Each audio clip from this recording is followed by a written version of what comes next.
Bwana Yesu asifiwe. Amen, amen. Amen. Karibuni wapendwa wetu wote katika kipindi chetu kingine cha Bible Study. Kipindi chetu kinakuwa hewani kila siku ya Alhamisi na kinaletwa na kanisa letu la Umoja ambalo liko pale Dallas, Texas. Kama kawaida siku ya Alhamisi saa 1 jioni mpaka saa 2, na siku ya Alhamisi ya mwisho wa mwezi tunakuwa na kipindi maalum ambacho kinakuwa ni kipindi cha maswali na majibu. Kipindi hicho kinakuwa kwa muda wa dakika 90.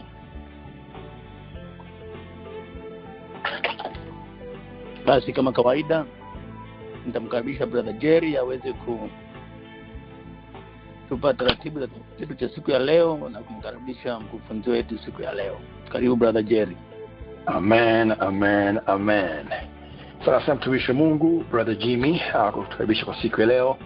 Nichukue nafasi basi kushukuru wote ambao tumeweza kuingia kwa wakati katika kipindi cha Bible Study. Kama kusema brother Jimmy, kipindi kinachoanjia kwa sana makanisa ya Umoja makao makuu ya pale Dallas, Texas. Kanisa lipo wewe kimtandao, ikisomeka kuwa ni wiki ya 8 tayari. Wiki ya 8 ya mwaka huu wa 2026 ni siku 49 kati ya siku 365 za mtegemea Mungu. Kaenda yako itakwambia kwamba leo kwamba tuko Marekani ni tarehe 19 Februari, tarehe 20 tayari imeshaingia Februari kule aliko mtumishi wa leo ambaye atafundisha kwa siku ya leo, ndiye mtambulisha muda mfupi ujao. Tafadhali basi tafadhali kuwa shemasi ukiforward ile invite ambayo imekukaribisha wewe kipindi kwa wengine watatu popote walipo duniani kwa taarifa ya kipindi chako cha Bible Study kwa lugha ya Kiswahili cha makanisa ya Umoja kipo hewani. Somo ambao tunaendelea nalo kwa siku ya leo kwa sehemu ya 3 na ya mwisho ni somo lenye title ya wajane na wagame. Wajane na wagame. Sehemu ya kwanza ilikuwa ni Februari 5 kwa tarehe za huku Marekani. Sehemu ya pili ilikuwa ni Februari 12 katika tarehe hizi za huku Marekani, na tulifundishwa naye sehemu ya kwanza mtumishi wa Mungu kutoka Tanzania ambaye kwa tumefaidika sana kuwa naye Dr. Enoch Mluka wa Ministry inaitwa Tanzania Marriage and Child Care Foundation. Atufundisha sehemu ya kwanza. Sehemu ya pili tulikuwa katika panel discussion tukishirikiana naye mtumishi wa Mungu Dr. Jerry Ngwamba kutoka hapa Houston. Sehemu ya 3 na mwisho kwa siku ya leo tunamshukuru Mungu kwamba tuko naye mtumishi wa Mungu Reverend Dr. Enoch Mluka. Kabla sijamkaribisha basi tupite kwa haraka kidogo sehemu ambapo tulikuwa tumetoka. Sehemu ya kwanza alizungumza kwamba kuna mabadiliko ambayo yanatokea. Kuna swala kutoweka kwa sisi na kuzaliwa kwa mimi, na vile kuna swala kihisia na kisaikolojia. Alizungumza kwamba kuna sehemu ambazo wagane na wajane wanafanana. Sehemu zinazofanana ni sehemu za mshtuko, yani hali ya ganzi, kile kutokuamini na kadhalika. Hasira vile vile zinaweza zikawa za kufanana, kwa maana mtu anamchukia wauguzi, anachukia hospitali, ile sehemu marehemu alipofariki anamchukia mpaka Mungu, na in some cases mtu anamchukia mpaka marehemu mwenyewe kwamba ameondoka na kumwacha mwenyewe bila maandalizi. And then kuna sehemu ya kujilaumu, kwamba inafika sehemu za kujilaumu kwamba mwenzake ameondoka kabla hajapata suluhu, labda kuna matatizo ya kifamilia na kadhalika, walikuwa hawajasameheana kwenye kitu fulani, kwa mtu amekaa katika sehemu ya kujilaumu. Lakini kwa kuna msongo wa mawazo ama hofu, huko tunaita depression ama anxiety, kitu ambacho kinatokea. Lakini katika hizo stages inafika sehemu sasa mtu anafika katika sehemu ya kukubali. Kuna kukubali matokeo, na kukubali, alisema kwamba kukubali sio kusahau, ni swala kukubali tu kwamba kuna ile acceptance ni adaptation, kwamba hicho ni kitu kinatokea. Lakini kuna sehemu ambazo wagane na wajane wanakuwa tofautiana, specifically kihisia na kisaikolojia. Alizungumza kwamba katika sehemu ya kwanza, ile sehemu ya wagane, kuna changamoto za kusimamia majukumu. Kwa mfano kuendesha familia nyingi za Kiafrika, mama ndo anakuwa anaendesha nyumba kwa maana ya jiko na malezi pale ndani na kadhalika. And then kuna swala la shinikizo la kuoa, mara nyingi linatokea zaidi kwa wajane, wale wanaume wanaobaki wenyewe. Kwa sababu ya hilo, changamoto la kwanza kusimamia majukumu, anakuwa bora nioe angalau niweze kupata msaidizi mwingine wa kuweza kunisaidia katika swala kama hili.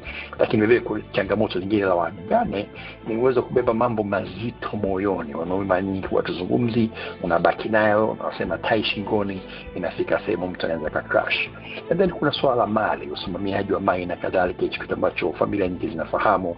Lakini kingine ni utoaji wa hisia, kwamba kanavyosema mwanaume anakuwa anajikaza kiume, haendi popote, na mengine kadha wa kadha. Wiki jana tulitumia vitabu vitatu kujaribisha kufanya discussion hiyo, na mwalimu ataingia huko leo katika sehemu ya 3 na ya mwisho. Tuliangalia kitabu cha Kutoka 22 mpaka 24, Zaburi 68 tulifungua mstari wa 5, tukafungua vile Luka 36 mpaka 38, kujaribisha kwenda na discussion ambayo tuliweza kuwa nayo sehemu ya pili. Sehemu ya kwanza na pili zote utapata nafasi kuziweka katika recording zetu. Leo tutaingia katika sehemu ya 3 na ya mwisho. Na katika utaratibu ambao tulikuwa tumejiwekea tangu mwanzo, ni kwamba tulikuwa tumeja kuziweka hizi sehemu zote 3 katika level 3 tofauti. Sehemu ya kwanza ilikuwa mabadiliko na changamoto za kuondokewa na mwenzi, kanapotoa summary. Sehemu ya pili ilikuwa ni nuru ya Biblia kuhusu wajane na wagane. Sasa hii ndio sehemu ambapo tuliegama kidogo katika ile discussion. Sehemu ya 3 ilikuwa ni safari ya uponyaji. Mwalimu atafika kwanza kurudi katika ile sehemu ya Biblia katika siku ya leo, baadaye ataingia katika ile safari ya uponyaji, kwa maana ya uponyaji kifamilia, kijamii na kikanisa. Nashukuru sana Mungu, kanavyosema mtumishi wa Mungu Dr. Enoch Mluka, tuko naye katika line kwa siku ya leo. Nitamkaribisha basi, ataingia kipindi tufungulia kipindi kwa sala ya jioni, and then moja kwa moja ataingia katika sehemu ya 3 ya mwisho ya somo letu hili ambalo lilikuwa limeumbwa aliweza kufundishwa katika ibada hii ya wajane na wagane. Dr. Mluka, karibu tena kipindi chako hiki cha Bible Study cha makanisa moja kwa lugha ya Kiswahili. Tulikumisi last week, lakini foundational tupa katika sehemu ya kwanza ili tushika vizuri katika sehemu ya pili, na tuko tayari kupokea katika sehemu ya 3 na mwisho ya kipindi chetu hiki katika dakika nyingine 45 ambazo tunazo. Karibu tena Dr. Mluka. Asante sana, namshukuru Mungu kwa ajili yenu, na namshukuru Mungu kwa zawadi ya uhai aliyotupa ili tuendelee kutafakari neno lake. Tuombe. Mwenyezi Mungu, asante kwa wema na fadhili zako kwetu. Utusamehe makosa yetu tunayokutendea wakati mwingi kwa kuwaza, kunena na kutenda kwetu. Utusamehe katika jina la Yesu. Tunajikabidhi mikononi mwako tunapoendelea kujifunza kutoka kwako. Tunaendelea kutafakari somo hili kuhusu wajane na wagane. Roho Mtakatifu utuongoze. Tunaomba kwa Yesu Kristo Bwana wetu. Amen.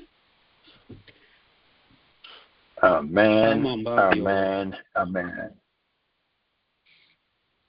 Tumeendelea na somo letu kuhusu wajane na wagane, na kama ambavyo utangulizi umetolewa, leo tunaingia sehemu ya mwisho ya somo letu. Kipindi kilichopita nilizungumzia tofauti za kisaikolojia kwa maana ya tabia na hisia kati ya wajane na wagane, na nilisisitiza kwamba kupoteza mwenzi wa maisha ni moja kati ya mabadiliko makubwa na yenye changamoto nyingi zaidi katika maisha ya binadamu. Nilisema kwamba maombolezo hayana itifaki na huzuni haina jinsia. Hata hivyo, wajane kwa maana ya wanawake na wagane kwa maana ya wanaume wanatofautiana kwa jinsi wanavyoikabili huzuni ya kuondokewa. Nilizungumzia kuhusu wagane, na leo kabla sijaingia sehemu ya mwisho ya somo letu, basi kwa kifupi tuone ni kwa jinsi gani wajane wao wanakabiliana na huzuni ya kuondokewa na wenzi. Kama tunavyofahamu, mara nyingi mjane anakutana na changamoto za kiuchumi, na katika jamii nyingi wajane hukabiliwa na mdororo wa kiuchumi na hasa ikiwa mume alikuwa mtafutaji mkuu au ikiwa kuna dhuluma za mirathi. Kinachowasaidia wanawake ni kitu kinachoitwa nguvu ya kijamii. Nguvu ya kijamii kwa maana ya kwamba wanawake mara nyingi wana mitandao bora ya kijamii, kwa maana ya marafiki, vikoba, kama ni kanisani wako mstari wa mbele kwenye vikundi vya kwaya, kundi vya maombi, mikesha, na kadhalika na kadhalika. Sasa wanawake jinsi wanavyokuwa wepesi wa kuinteract na makundi mbalimbali katika jamii na kanisa, hali hiyo inawasaidia sana kupata faraja ya hisia kwa haraka kuliko wanaume ambao hujifungia kwenye pango, cave ya ukimya. Lakini pia kwa asili Mungu amewapa wanawake nguvu za aina tatu ambazo ni muhimu tuzifahamu. Wanawake wamepewa nguvu ya ushawishi, influencing power. Wanawake wamepewa nguvu ya malezi, nguvu ya kuatamia, tunaita incubation power. Lakini pia wanawake wamepewa nguvu ya pekee inayoitwa motivation power. Sasa kwa mujibu wa somo letu tunajikita kwenye hii nguvu inayoitwa incubation power. Kwa asili wanawake wamepewa uwezo mkubwa sana na Mungu wa kubeba mambo magumu au mambo mazito moyoni kwa muda mrefu. Huo uwezo wanawake Mungu amewajalia sana kuliko sisi wanaume. Mjane anao uwezo mkubwa wa kubeba mambo moyoni kwa muda mrefu sana. Mara nyingi hubeba mzigo wa kuwa baba na wakati huo kuwa mama kwa wakati mmoja. Na hali hii inawafanya wajane au wanawake wakati mwingine kupata uchovu wa kiakili na kimwili. Na ndio maana tusishangae ni wepesi wa kuinteract na makundi mbalimbali, na hata katika kanisa letu, kanisa kwa ujumla, ni wepesi kutafuta msaada, ni wepesi wa kurelease tension. Na ndio maana ukienda kwa mitume mbalimbali wamejaa wanawake, vikundi vya maombi na maombezo wamejaa wanawake, wachungaji fulani, maaskofu fulani wamejaa wanawake zaidi kuliko wanaume. Wanawake kwa kuwa wamebeba mambo mengi ni wepesi wa kutafuta faraja, kurelease tension, namna ya kujiponya nafsi, namna ya kukabiliana na mizigo, kupunguza mizigo walioibeba. Kwa hiyo jinsi wanavyo interact na wasaidia sana kurelease tension, kupunguza mizigo walioibeba mioyoni mwao. Kitu ambacho kwa wanaume wengi si kirahisi sana. Wanaume sio wepesi sana kuinteract kwa sababu ya ile asili ambayo nilizungumza kipindi kilichopita. Kama tulivyoona kipindi kilichopita, wanaume si watu ambao wanaweza kukaa kwenye hali ya upweke kwa muda mrefu wanapoondokewa na wenzi wao, kwa maana ya wagane. Nilisema kipindi kilichopita,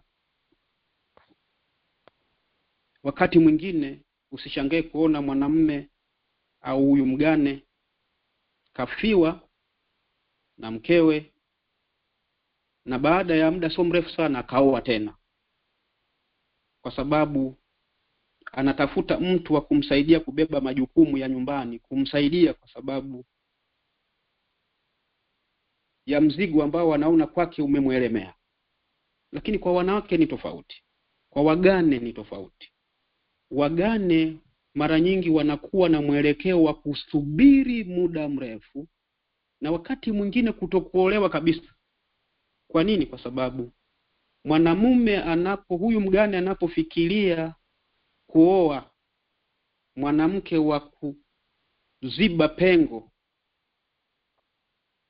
la upweke ulioachwa na mkewe, lakini mgane huyu mwanamke yeye kipaumbele chake zaidi ni watoto, ni ustawi wa familia. Na baadhi ya mila, wajane mara nyingi huhimizwa kubaki bila kuolewa ili kulinda mali za watoto. Wakati tunazungumzia swala la wagane, tuliona baadhi ya mila zinawahimiza wanaume kuoa haraka, lakini baadhi ya mila inapokuja kwa wagane zinawahimiza kubaki bila kuolewa ili kulinda mali za watoto. Kwa nini? Kwa sababu ya nguvu ya incubation power, nguvu ya asili Mungu aliyoweka ndani ya mwanamke ya kuatamia mambo. Kwa hiyo wanawake au wagane wana mwelekeo wa kusubiri muda mrefu. Yaani yeye kuolewa sio kipaumbele. Kipaumbele chake ni watoto kwanza, familia yake kwanza. Ukizingatia kuna baadhi ya wanawake ni wajane, na hao waume zao ambao hawapo waliwaachia pia majeraha ya nafsi, waliwajeruhi, waliwaumiza. Kwa hiyo hapo baadhi ya wajane wana maumivu yaliyoachwa na waume zao kwa sababu za kimahusiano. Kwa hiyo katika mazingira haya kuna kitu cha pili kinajitokeza kwake. Kwa baadhi ya wanawake ni hofu. Akitazama aliyeondoka amemwachia majeraha, sasa bado hana imani na huyu mwingine atakayekuja.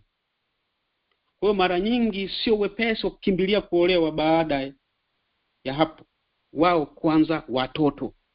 Tunaweza kuona tofauti yao na wagane. Lakini kuhusu utoaji wa hisia, mara nyingi wajane kwa maana ya wanawake ni wepesi wa kulia, ni wepesi wa kuzungumza, ni wepesi wa kueleza maumivu yao kwa marafiki, watu wao wa karibu, watu mbalimbali wanaowaamini, ambapo kwa wagane ni tofauti. Wao hujifungia kwenye pango la ukimya, lakini mwanamke ni mwepesi kuzungumza, ni mwepesi kulia. Kadiri anavyolia, kadiri anavyozungumza, ndivyo anavyo release tension, ndivyo anavyopunguza na kuondoa uchungu uliojaa ndani yake, ndivyo anavyojikarabati, ndivyo anavyojitibu. Kwa hiyo wenzetu Mungu amewajalia wepesi huu wa kulia, kuzungumza, kueleza maumivu yao, ikiwa ni sehemu ya kukabiliana na huzuni ya kuondokewa. Lakini pia mifumo ya misaada, wajane huwa na mitandao ya kijamii yenye nguvu. Huku kwetu Tanzania kuna vikoba, kuna vikundi vya dini, kuna marafiki, na umoja wa wanawake ndio upo katika maeneo mengi kuliko wanaume. Sasa hivi vikundi vyote na vingine ambavyo sijavitaja vinasaidia kumpa huyu mwanamke faraja ya kihisia. Kwa ufupi, wanawake ndivyo wanavyokabiliana na hisia za huzuni baada ya kuondokewa na wenzi wao. Sasa ni muhimu tufahamu kwamba maombolezo yoyote yale yasiposhughulikiwa vizuri yanaweza kusababisha matatizo. Moja ya matatizo hayo ni anxiety. Mtu ana huzuni, ameondokewa na mwenzi wake, lakini amekosa faraja, amekosa neno la matumaini, amekosa watu wa kumkimbilia, ni kama ametengwa hivi. Sasa maombolezo yasiposhughulikiwa vizuri yanasababisha matatizo. Moja matatizo hayo ni hali ya wasiwasi, anxiety. Mtu anakuwa na hofu ya kesho, mtu anakuwa na usalama kuhusu watoto wake, ana hofu ya usalama wa watoto wake, hajui itakuwaje.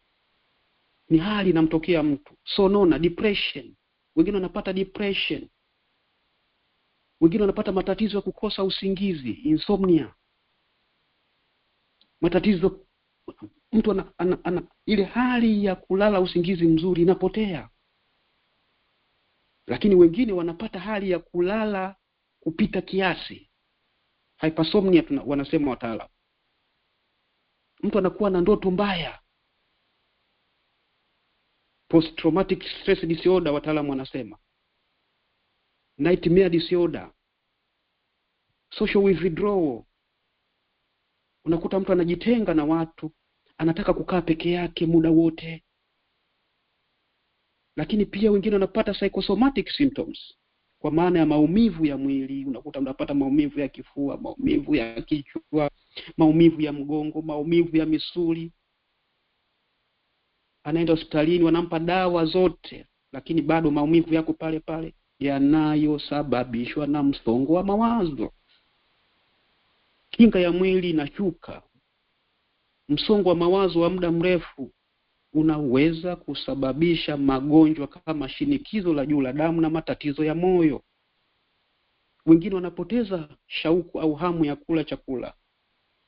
Na katika mazingira haya unakuta watu wengi wanapoteza uzito kutokana na kukosa hamu ya kula. Wengine kutokuona umuhimu wa kupika chakula, anajiona yuko peke yake, chakula cha nini tena, hata chakula anakichukia. Kwa hiyo mara nyingi mimi huwa nasema kwamba tatizo lisikie, lakini usiombe likukute. Watu wanapitia hali ngumu sana katika nyakati za maombolezo. Na katika mazingira haya, kwa upande wa wanawake, wengine unakuta wanapoteza hata mali walizochuma na waume zao. Ndugu wanapora mali. Kunajitokeza sasa migogoro ya mirathi, na wahanga wakubwa huwa ni wanawake siku zote katika eneo hili. Kwa ujumla, huzuni haina jinsia, lakini namna ya kuibeba inatofautiana kati ya jinsia moja na nyingine. Wanaume huumia kimya kimya, tunasema internalized grief, wakati wanawake huumia kwa sauti, tunasema externalized grief. Lakini ni muhimu tufahamu kwamba wote, wajane na wagane, wanahitaji uvumilivu na msaada wa kisaikolojia na kiroho ili kuweza kurejea katika hali ya kawaida. Haijalishi huyu ni mgane, haijalishi huyu ni mjane, haijalishi ni mjane wa umri gani, ni mzee, ni kijana, wote wanahitaji msaada wa kisaikolojia, wa kiroho, na wengine wanahitaji msaada wa kiuchumi. Wanahitaji kuwezeshwa ili kuweza kurejea katika hali ya kawaida. Baada ya kuangalia eneo hilo la tofauti za kisaikolojia kati ya wagane na wajane, ni muhimu tukafahamu kwamba katika muktadha wa Biblia, wajane na wagane wanapewa kipaumbele cha pekee. Mungu anajipambanua kama baba wa yatima na mwamuzi wa wajane. Zaburi ya 68 mstari wa 5. Kwa hiyo tunapoingia hili eneo la wajibu, wajibu wa familia, wajibu wa jamii, wajibu wa kanisa kwa wajane na wagane, tunaanza kumuona Mungu mwenyewe akiwa kujali watu hawa. Biblia inaonyesha kuwa Mungu ana huruma ya kipekee kwa wale waliopewa pigo la kufiwa na wenzi wao. Katika Agano la Kale, sheria za Kiebrania ziliwekwa mahususi kuwalinda dhidi ya unyanyasaji. Biblia inaonyesha wazi kuwa mjane alikuwa mmoja wa watu walio katika hatari zaidi kijamii, kwa sababu alipoteza ulinzi wa kiuchumi na kisheria wa mume. Na ndio maana Mungu alitoa maelekezo kama tulivyoona katika somo la Kutoka 22 mstari wa 22, msimtese mjane yoyote wala yatima. Mungu anaweka ulinzi wa kisheria. Mungu alikataza kabisa kuwadhulumu wajane, kuwadhulumu yatima. Mungu anatoa onyo kali. Mungu anajisimamia mwenyewe kama mlinzi wa sheria wa wale wasio na watetezi wa kibinadamu. Na tunaposoma Kumbukumbu la Torati sura ya 10 mstari wa 18, Mungu mwenyewe anasema yeye huwafanyia yatima na mjane haki. Haki ipi? Haki ya upatikanaji wa mahitaji ya msingi na ulinzi wa mali zao hawa wajane.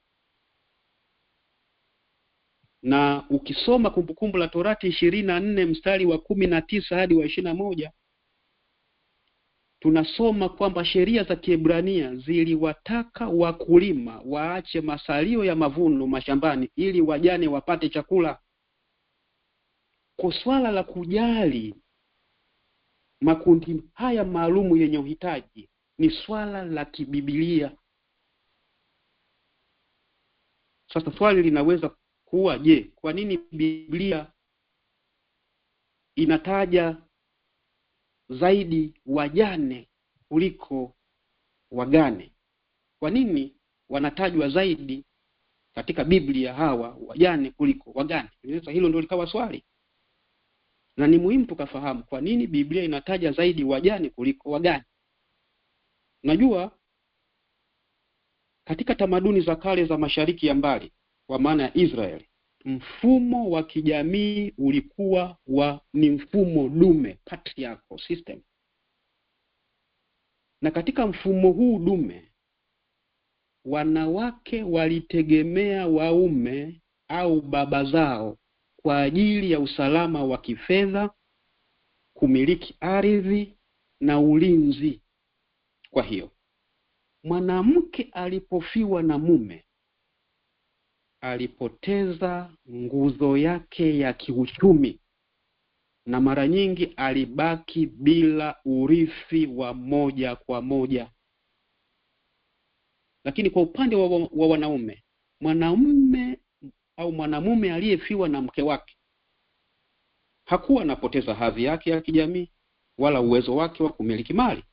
Alibaki na uwezo wa kufanya kazi na kujitegemea. Kwa hiyo naona tofauti hii. Na katika amri za Mungu, Mungu anawaweka wajane katika kundi moja na yatima na wageni. Kwa nini? Kwa sababu hawa walikuwa ni watu ambao hawakuwa na sauti wala mtetezi katika mahakama na katika jamii. Na ndipo Mungu anapojitambulisha kwao kama baba wa yatima na muamuzi wa wajane. Zaburi ya 68 mstari wa 5.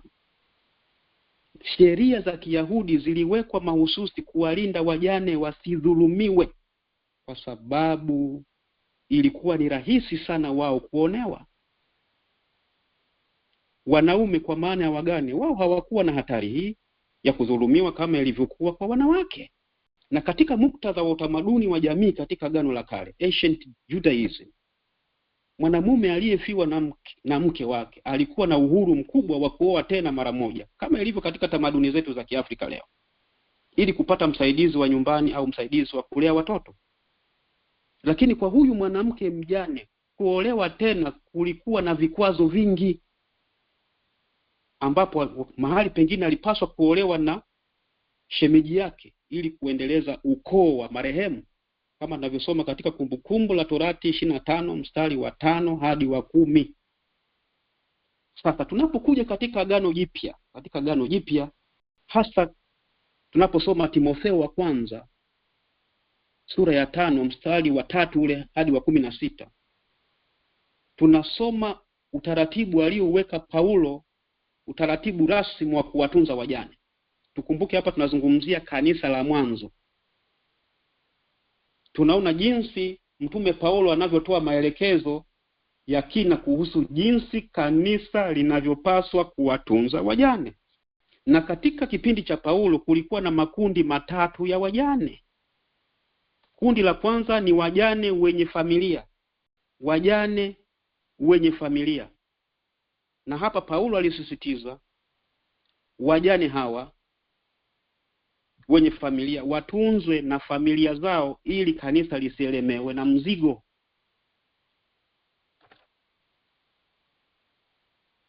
Kundi la pili ni wajane vijana. Paulo alikuwa anasisitiza hawa vijana hawa, kwa kuwa bado wana nguvu na bado wanaweza kuzalisha, waolewe, wazae watoto na kutunza nyumba zao. Kundi la tatu ni wale walioitwa wajane wa kweli. Wajane wa kweli. Na hawa ni wale wenye miaka 60 kwenda juu. Na hawa Paulo anasema waingizwe kwenye orodha ya kanisa ili watunzwe na jumuiya ya waamini. Sasa hii imeleta confusion wakati mwingine. Ni muhimu kufahamu wajane wa kweli. Anaposema wajane wa kweli maana yake nini? Paulo anasema kanisa linapaswa kuwasaidia wajane walio wa kweli kweli. Maana yake ni kwamba wajane wasio na ndugu au wasio na watoto wa kuwasaidia au kuwatunza, ndio hawa wanaitwa wajane wa kweli. Na Paulo anachozungumza hapa sio kuleta ubaguzi, bali Paulo anachosisitiza hapa ni kuwa familia zibebe wajibu wa kutunzana badala ya kuachia kanisa peke yake. Ni muhimu tukafahamu kwamba ujumbe mkuu wa Biblia ni kwamba kufiwa na mwenzi wa ndoa si mwisho wa thamani ya mtu mbele za Mungu.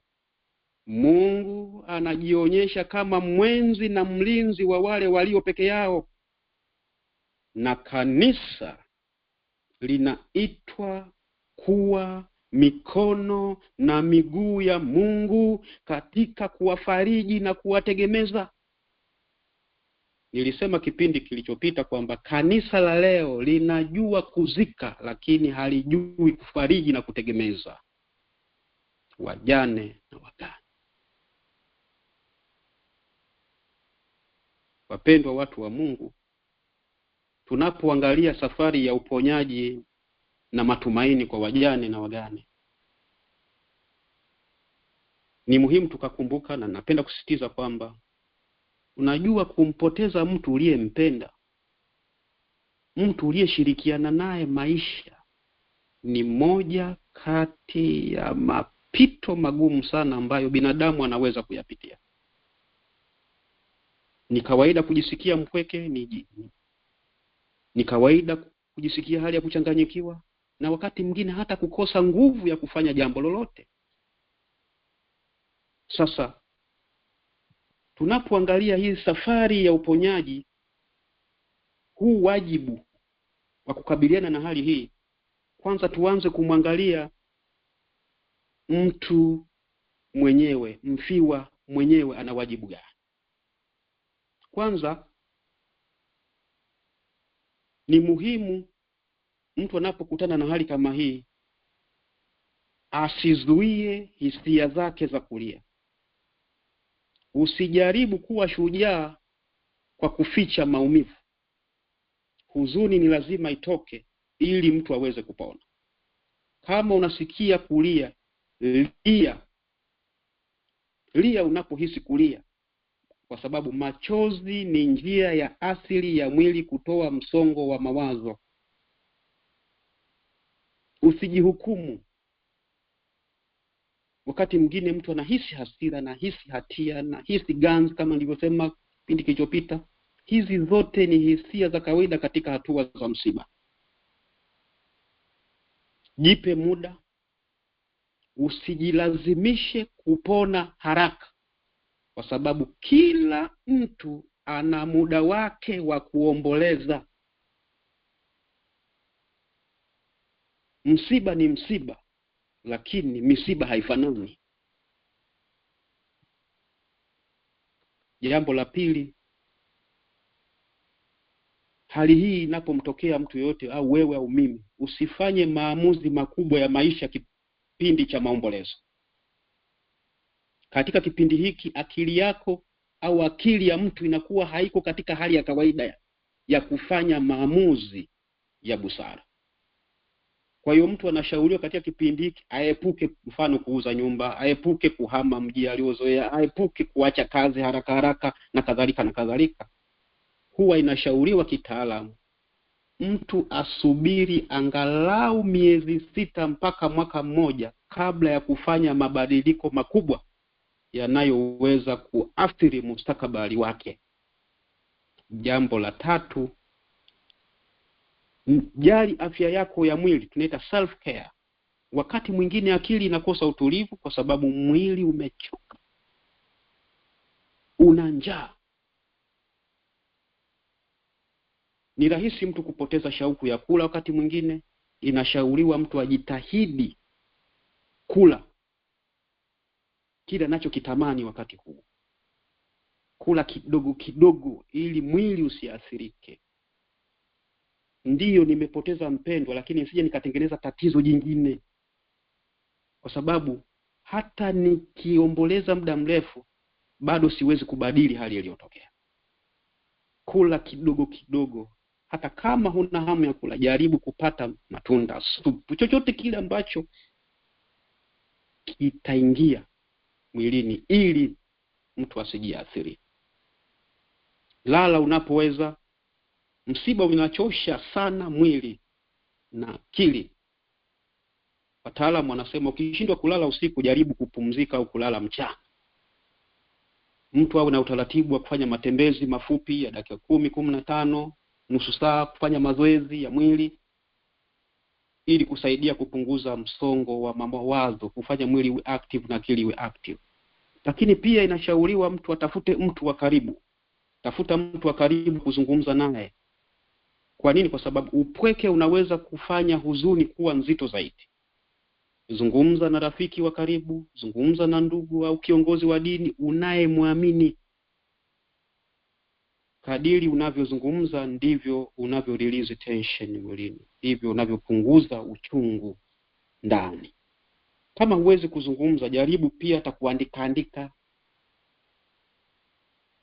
Nenda katembee mazingira mengine kabisa ambayo kuyazoea, kuburudisha akili na mwili. Lakini jambo la 5, tengeneza ratiba ndogo ndogo ya kila siku. Kwa nini? Kwa sababu msiba unavuruga utaratibu wa maisha. Kwa hiyo kurudisha udhibiti wa mambo madogo madogo kunaweza kusaidia akili kutulia. Kwa mtu anatakiwa awe na ratiba rahisi ya saa ya kuamka, saa ya kuoga, saa ya kula, saa ya mazoezi, activity, mwili unakuwa active. Mtu asikae tu. Alafu pia nashauriwa katika kipindi hiki mtu asijipe majukumu mengi. Usijipe majukumu mengi. Fanya jambo moja baada ya jingine, one day at a time. Omba, spirituality, tafakari. Kwa watu wengi imani huleta faraja ya kipekee. Tumia muda mwingi katika maombi, kusoma vitabu vya dini, neno la Mungu, ili mtu apate faraja. Shiriki neno, vipindi vya neno, shiriki vipindi vya maombi. Tafakari kuhusu mambo mazuri uliowahi kushiriki kama njia ya kusherehekea maisha yako na yule ambaye haunaye sasa. Lakini hatua au jambo jingine ni tafuta msaada. Usibebe mzigo peke yako. Ikiwa huzuni inazidi na inaanza sasa kuleta mawazo ya kujidhuru, kuna watu wanafikia hatua sasa anajiona hana thamani tena, anataka kujidhuru, anataka kujiondoa uhai, ni muhimu kutafuta msaada, kutafuta ushauri wa kisaikolojia, viongozi wa dini au marafiki waaminifu wa karibu, waeleze shida yako. Katika kufanya haya yote, ni muhimu tukumbuke kwamba hakuna muda maalum wa kupona huzuni. Kila mtu ana safari yake. Kwa hiyo usijiharakishe na usiruhusu mtu mwingine akuambie sasa unapaswa kuwa umesahau sasa. Unapaswa kusahau. Maana kuna watu wengine unakuta anakuja na kuambia sasa unapaswa kuwa umesahau. Usiruhusu hata namna hii. Kwa sababu kila mtu ana safari yake ya kuomboleza. Uponyaji si kumsahau uliyempenda, bali ni kupata nguvu ya kuendelea kuishi huku ukiwa umeweka hazina ya upendo wenu moyoni. Maumivu yanaweza yasitoweke kabisa, lakini baada ya muda unajifunza kuishi nayo na kujenga maisha mapya yenye maana. Familia, jamii na kanisa lina wajibu. Familia zina wajibu kwa wajane na wagane. Familia ndiyo nguzo ya kwanza ya usalama. Na hapa ndipo changamoto nyingi za urithi na malezi zinapojitokeza. Familia zina wajibu wa kulinda haki na mali za marehemu na kuhakikisha kwamba huyu mjane haporwi mali hizo na hadhulumiwi mali hizo. Si wajibu wa familia kupora mali za marehemu, bali ni kuzilinda na kuhakikisha huyu mjane haki yake ya kumiliki mali hizo inalindwa. Na kama kuna matatizo yote yatazungumzwa na kufikia mwafaka wa pande zote mbili. Kwa familia inapaswa kuwa mlinzi wa haki za huyu mfiwa. Familia zina wajibu wa kutoa ushirikiano katika malezi. Hali hii imeanza kuporomoka sana katika jamii zetu sasa hivi. Tatizo linakuwa ni lako, mzigo ni wako, jukumu ni la kwako. Mtu akishazikwa umebaki mwenyewe, hutaona mtu tena. Huu sio Ukristo. Tunapaswa ushirikiano katika malezi. Kumsaidia huyu mjane, kumsaidia huyu mgane ni wajibu wa familia. Uchungu alionao, maumivu alionayo, hata kama yapo, lakini kwa ushirikiano anaopata inamsaidia kupona, kupata nafuu mapema. Anajisikia nina watu wanaojali, watu wanaothamini. Ni wajibu wa familia kutomtenga huyu mjane au mgane kwenye maamuzi. Ahusishwe katika vikao na maamuzi ya kifamilia, ili kufiwa kusimfanye ajione kwamba hana sauti tena ndani ya ukoo. Ndio maana katika jamii zetu nyingi, ndio mtu ataondokewa na mume, ataondokewa na mke wake, lakini bado anahesabika ni sehemu ya familia ile. Anahitaji kutembelewa mara kwa mara. Upweke huwa ni mkali baada ya msiba, kama nilivyosema kipindi kilichopita. Upweke unakuwa mkali baada ya watu kutawanyika. Mara nyingi ni muhimu mtu akishafiwa anahitaji kutembelewa. Siku hizi hali inayojitokeza, mtu akishazikwa ndio basi hivyo, mtu umebaki mwenyewe, hutaona mtu. Narudia, huu sio Kristo na sio utamaduni wetu wa Kiafrika. Natakiwa familia zipange utaratibu wa kumtembelea mfiwa mara kwa mara, na kwa njia hiyo faraja anayopata inamsaidia kupona haraka. Jamii ina wajibu pia kuepuka unyanyapaa. Si wanyanyapae watu hawa. Bado ni watu wenye thamani, wenye heshima. Kuondokewa na mwenzi haimaanishi thamani ya mtu imeondoka, heshima yake imeondoka. Bado heshima yake iko pale pale, thamani yake iko pale pale na inapaswa kutunzwa. Na huyu mfiwa haruhusiwi wakati mwingine kuelezea hisia zake bila kuhukumiwa. Kumwambia mtu nyamaza, yameshapita hayo, si sawa. Wanahitaji kusikilizwa. Wanahitaji kupewa nafasi ya kushare, kueleza hisia zao. Kanisa lina wajibu, kama nilivyosema toka mwanzo. Kanisa la mwanzo lilikuwa na utamaduni wa namna ya kutunza wajane. Kwa kanisa ni mikono ya Mungu, kanisa ni miguu ya Mungu.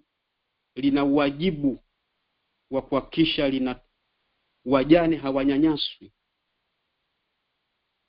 wajane wanatunzwa, wanapata msaada wa kiroho, moral support, psychological support, na wenye matatizo ya kiuchumi kanisa lione namna kuwasaidia hawa. Ndio maana makanisa mengine yana mfuko maalum wa wajane na wagane au wa wahitaji.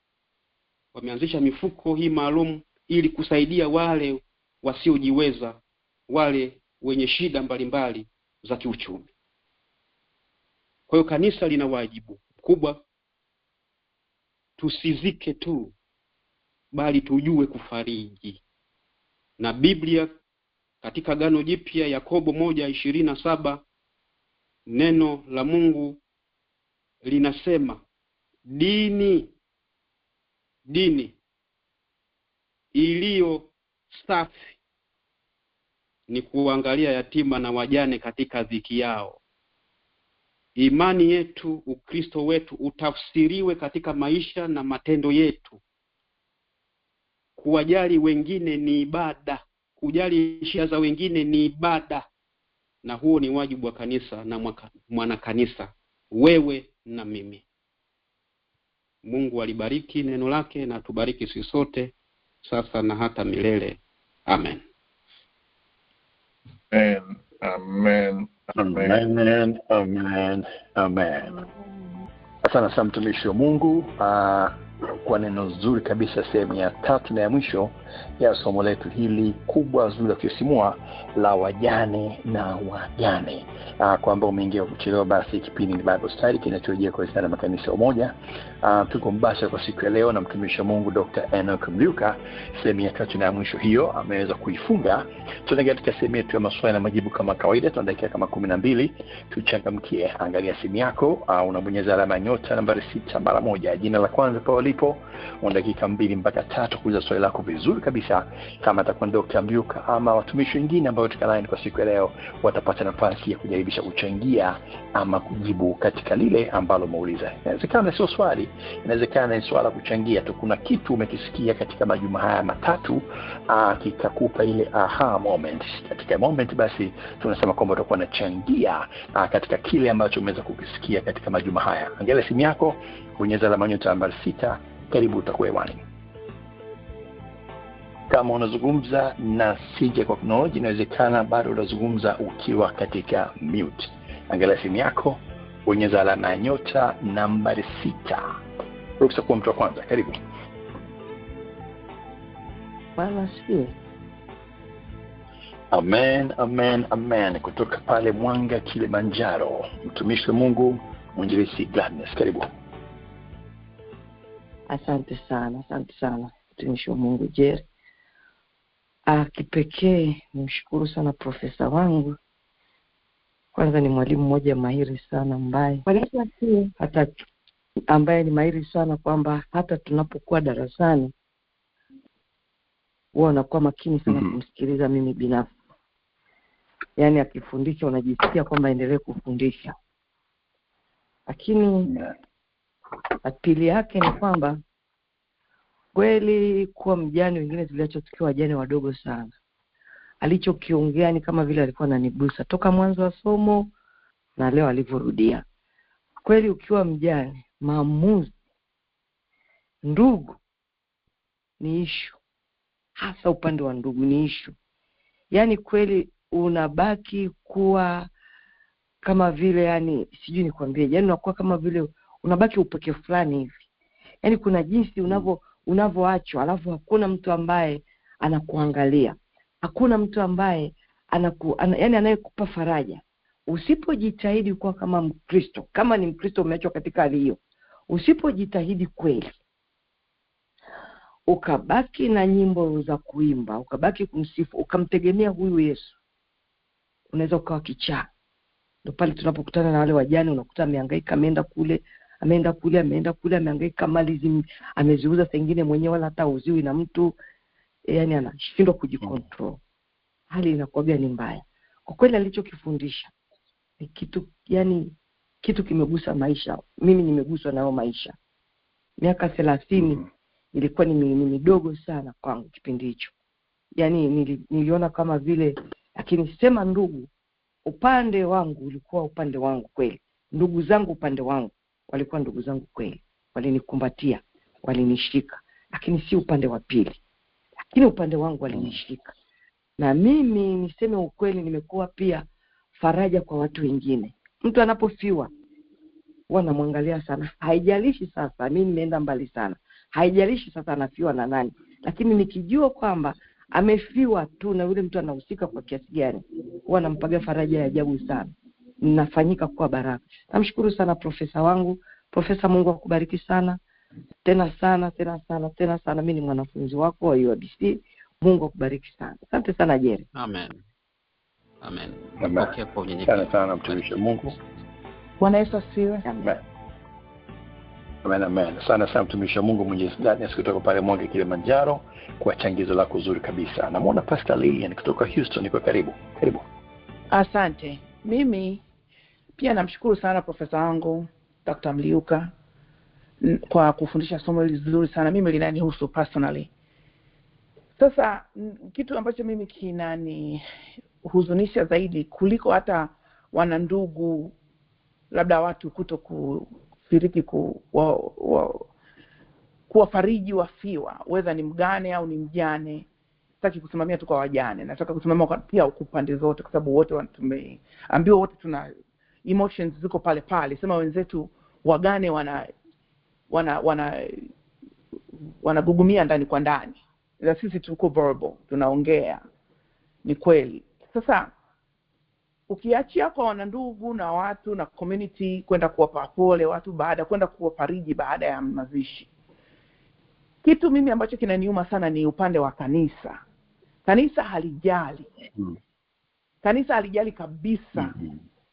Kabisa, na especially kama wewe umekuwa labda mtumishi sasa wa kanisani, unatumika kwenye idara, wewe ni mchungaji au ni nini, wana expect wewe uendelee kuwa ngangari. Yani kwanza wengine tu wanakuambia hata usilie, unalia usilie.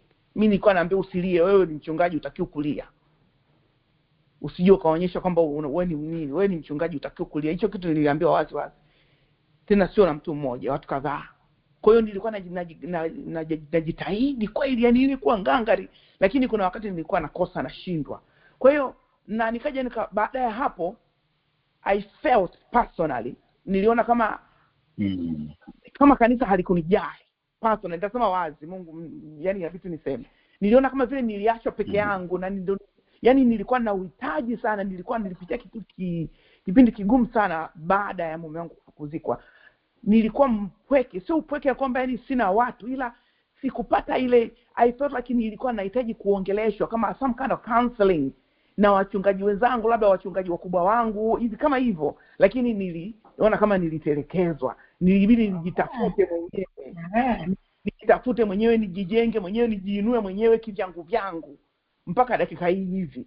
Sasa daktari, umezungumza kwamba huo sio Ukristo, sawa, na umelisema vizuri, lakini sasa natamani kama useme zaidi, utoe mafundisho zaidi hapa something else, useme kitu cha ziada ili kanisa liamke kwenye upande huo, kwa sababu hapo ndo tumelala sana. Mimi mwenyewe naifanya hii personally, nataka kujidedicate mwenyewe kwa ajili ya kuichukulia hii kabisa, kwa ajili ya kuwasaidia wagane na wajane kwa upande huo, kwa sababu niliumia. Sitapenda mtu mwingine apitie hivyo. Amen. Sijui kama nimeeleweka. Amen. Umeeleweka vizuri kabisa. Mtumishi wa Mungu Mchungaji Lilian Joseph. Mwalimu nitakukaribisha, labda nikupe kidogo.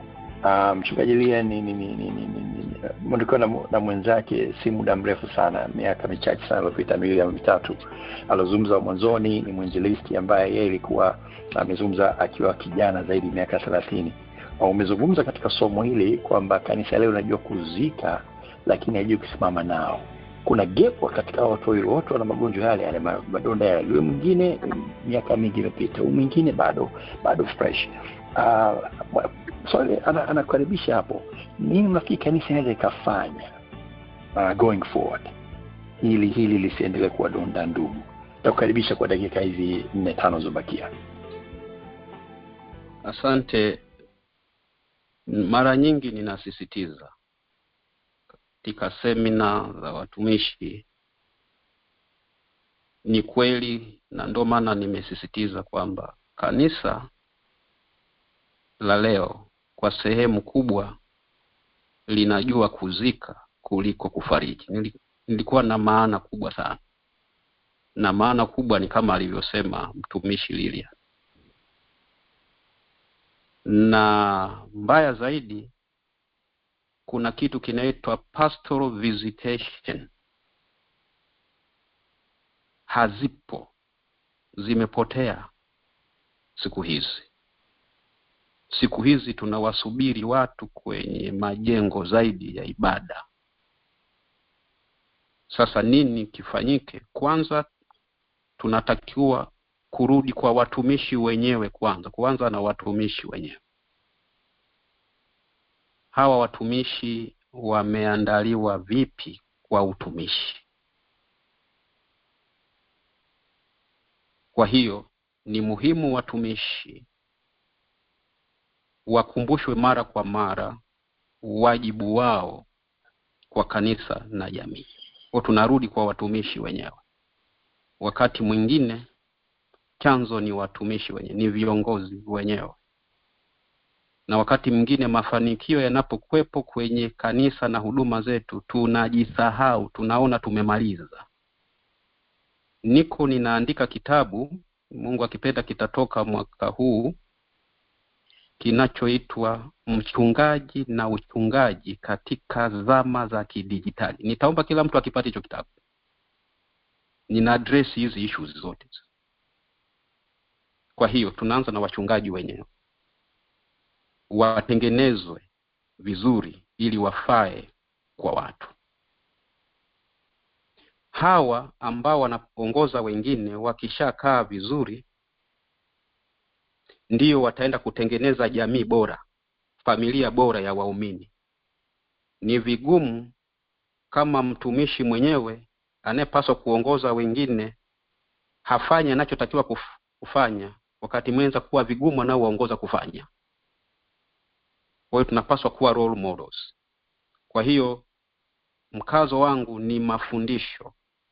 Lakini pili, seminars za mara kwa mara za viongozi kukumbushana haya masuala ya pastoral theology, counseling psychology. Watumishi iwe ni sehemu ya dozi za watumishi kufundishwa namna gani ya kutunza watu kichungaji.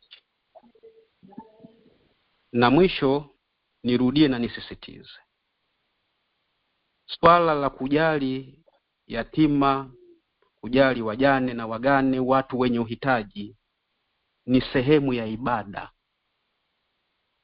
Lazima waumini na viongozi katika kanisa wajue hivyo. Na roho hii ya ibada hii ianze na watumishi wenyewe, alafu iende kwa wale waumini.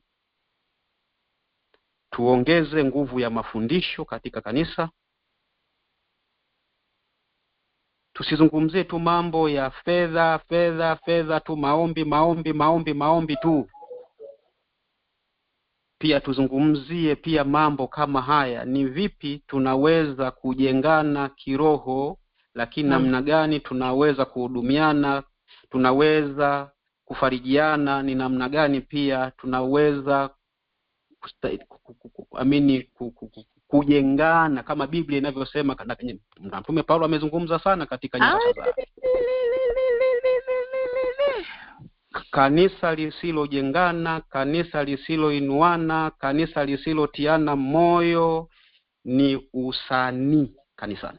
Naomba niishie hapo. Asante sana mtumishi wa Mungu katika jibu lako zuri kabisa hilo, na kwa manufaa ya wanaomoja hapo, wakati kitabu kitakapokuwa tayari tutapata nafasi ya kushare na nyinyi. Lakini lilikuwa na swali lilikuwa imetangulia hapo, kwa hiyo nalazimika kurudi kumuuliza swali. Mchungaji wangu, mchungaji Lilian, katika majibu umeweza kuyapata hapo kwa mwalimu, amekusogeza mbele kidogo? Yes, amenisogeza, na natamani action zianze kufanyika hasa kwanza kwa wachungaji, kwa sababu kweli hakuna mafundisho ya kutosha au kabisa. Inahitaji kweli mafundisho ya nguvu, na naomba, kwa sababu najua president wetu wa UIBC yuko hapa, na tamani somo hili liwepo lisisitizwe, na mimi nitakuwa mwanafunzi wa kwanza kwenye hilo darasa. Amina. Amen. Asante sana. Kuna kwenye lugha ya Kiswahili kuna kitu naita miadi. Sijui pale ambapo miadi haipo tunatumia neno gani, lakini ukiangalia kalenda yako inakuonyesha kwamba wiki ijayo tarehe 26 Alhamisi ni Alhamisi yetu ya mwisho wa mwezi, kipindi ambacho tutakuwa tuna maswali na majibu kwa dakika 90. Siwezi kupata miadi kwa sababu mwalimu ni mtu ambaye yuko very busy kwenye ratiba yake, lakini tutaendelea kuomba kwamba tutaendelea kuwa naye, kwa sababu kipindi chake kimeisha kwa siku ya leo, kuwa naye kama kuna maswali mengine ambayo yataanza kutiririka katika topic hii. Basi ikimwendependeza Mungu akiweza kuamka mapema, tunaweza tukawa naye tuweze kupata baadhi ya maswali, sababu najua kuna maswali zaidi yanaendelea kuja katika somo hili, somo ambalo kwa kweli ni somo kubwa muhimu, ambalo mkuomba dawati neno la Bible Study iweze kupata mwalimu, na tumemshukuru Mungu ambaye ameweza kupata mwalimu ambaye ameweza kulivaa vizuri kabisa somo la wagane na wajane. Nichukue nafasi hii basi kwa sababu ya muda niweke nukta. Nianze kwa kumshukuru kwanza mtumishi wa Mungu Dr. Mluka kwa kutufundisha vizuri kabisa katika somo hili, katika vipande vyote vitatu, including ile part ya kijana ambaye hakuwepo personally, lakini alikuwa ametupa mwongozo wa jinsi ya kuweza kujaribisha kuingia katika mdahalo ambao naweza kusoma naye mtumishi wa Mungu Reverend Dr. Mwamba, na kwa kweli ilikuwa ni kipindi kizuri sana kwa siku hiyo. Na kabla sijamkaribisha mtumishi wa Mungu Reverend Dr. Absalom Nasua, kiongozi wetu wa makanisa yote Umoja, naomba kwanza niwakaribishe wenzetu wa Outreach Ministry kwa declaration yao kwa ule muda ambao tumekubaliana, and then ndio nitaingia katika matangazo yanayofuata. Outreach Ministry, karibuni. Amen. Mungu akubariki sana mtumishi wa Mungu kaka Jeli na dawati zima la Bible Study kutuletea mwalimu mahiri kabisa. Yaani leo nimekuta moyo wangu umefurahi. Mungu akubariki sana. Asante sana mwalimu. Basi tunakwenda kwenye declaration. Declaration yetu inatoka kwenye Injili ya Yohana sura ya 17. Haleluya. Mstari ule wa 21 inasema, wote wawe na umoja kama wewe Baba ulivyo ndani yangu nami ndani yako, hao nao wawe ndani yetu. Twende mbele za Mungu tukaombe umoja na mshikamano katika makanisa ya Marekani, katika kanisa la kwenye msteti yako, kwenye kaunti yako, mtaa, hata kanisa la nyumbani. Omba umoja na mshikamano katika roho, katika imani, na Bwana atakubariki sana. Twende mbele za Mungu. Baba, katika jina la Yesu Haleluya. Mungu mwenye nguvu, Mungu kutie mahali palipoinuka aliye Bwana, tunakuja mbele zako kama kanisa lako Baba, tunakuinua kwa ajili ya umoja na mshikamano katika kanisa la Marekani, umoja katika imani, umoja katika maamuzi, umoja katika ushauri, umoja katika mapato, umoja katika transparency za kazi za makanisa. Mungu achilia huo umoja katika jina la Yesu, kwa damu ya Yesu, kwenye kanisa la Florida, kanisa la kaunti zetu, kanisa la mitaa yetu, kanisa la familia. Mungu tunaomba umoja na mshikamano upita akili za wanadamu. Tunafunga mafarakano mabovu na chuki zisitajwe kabisa kwenye mwili wa Kristo. Tunafunga migawanyiko na mipasuko kwenye makanisa katika jina la Yesu, kwa damu ya Yesu. Asante Bwana kwa kufanya, asante kwa kutenda, asante Yesu, asante tano. Tunakushukuru Mfalme kwa kuwa ni mwaminifu. Libarikiwe jina lako. Asante Bwana, Haleluya katika Yesu. jina la Yesu. Amen. Amen. Mungu awabariki sana sana sana. Karibu mtumishi wa Mungu kaka Jeli, na Bwana atakubariki sana. Amen. Asante sana mtumishi wa Mungu, Mwalimu Sofia Domba kutoka pale Houston, kutoka pale Florida. Katibu wetu wa Outreach Ministry kutongoza vizuri kabisa katika declaration yetu ya mwezi huu wa pili. Kabla sijamkaribisha mtumishi wa Mungu Reverend Dr. Nasua, tangazo moja hapa basi kutoka kwa ministry wenzetu wa Prayerline. Mchungaji Kokonyo, mchungaji Holy Mark kutoka South Africa, Kokonyo kutoka kule Kenya, pamoja na mchungaji Nasua na wengineo watakuwa nasi katika kongamano letu la 12 kubwa kabisa la kihistoria, ambayo itakuwa Machi 6 mpaka 8. Kwa ambao mnaingia katika prayer, inawezekana mmefahamu hilo. Kuna wengi ambao mnaingia katika Bible study, inawezekana hilo mkamelisahau. Itakuwa ni Machi 6 mpaka 8 hapa Dallas, Texas. Registration link imeshatumwa. Tafadhali fanya registration ili to make sure kwamba tuna head count yetu inayotakiwa. Siku ya kesho Ijumaa na muda kama huu, usikose katika Prayerline kwa matangazo maalum kabisa makubwa sana ya kongamano letu hilo. Na baada hapo basi naomba nimkaribishe sasa Reverend Dr. Absalom Nasua, atatoa nasaha zake, atatuelesha kipindi kwa sala ya jioni. Dr. Nasua, karibu sana. Amen. Asante sana mtumishi wa Mungu. Basi nichukue nafasi kwanza kumshukuru sana Dr. Enoch Mliuka kwa jinsi ambavyo ameleta somo hili vizuri sana, na kila mmoja wetu sisi wachungaji na nyie sote tunajifunza ili tuweze kuifanya kazi ya Mungu vizuri. Kwa hiyo nikushukuru sana Dr. Enoch Mliuka kwa neno ambalo limekuja kwa majira na wakati. Mungu akubariki sana. Amen. Asante, utukufu kwa Bwana. Na kama mtumishi alivyosema, kitabu kinachotoka basi hakikisha unakuwa mstari wa mbele kabisa kupata hiyo kopi, na ndio maana tunasisitiza sana juu ya chuo chetu. Nimezungumza mara kwa mara, chuo chetu cha UIBC ni chuo bora sana kwa sababu ya maprofesa ambao Mungu ametupa.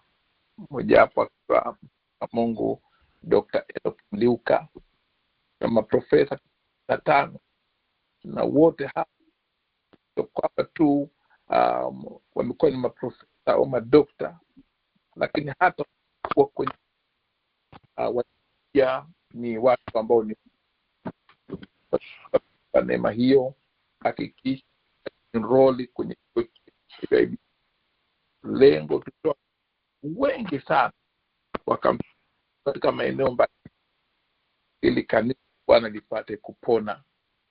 Kwa hiyo utie moyo ambao hujaingia UIBC, basi mkazo wa kuingia UIBC. Study Dada Priska Mungai Mshana, Brother Jerry, Brother Demo na Alan kwa kipindi nzuri, kipindi ambavyo kwa awabariki sana kwa kazi yenu kubwa na nzuri. Amen.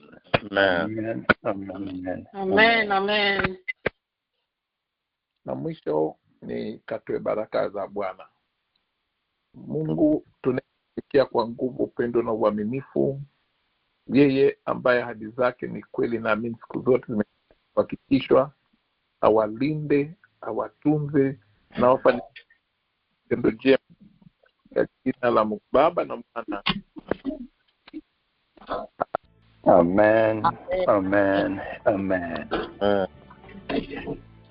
Sana mtumishi wa Mungu Reverend Dr. Absalom Nasua kwa nasaha zako na kutuelesha kipindi kwa sala ya jioni. Dawati tunachukua nafasi kuwashukuru wote ambao tumeweza kwa pamoja katika majuma haya matatu ya somo hili.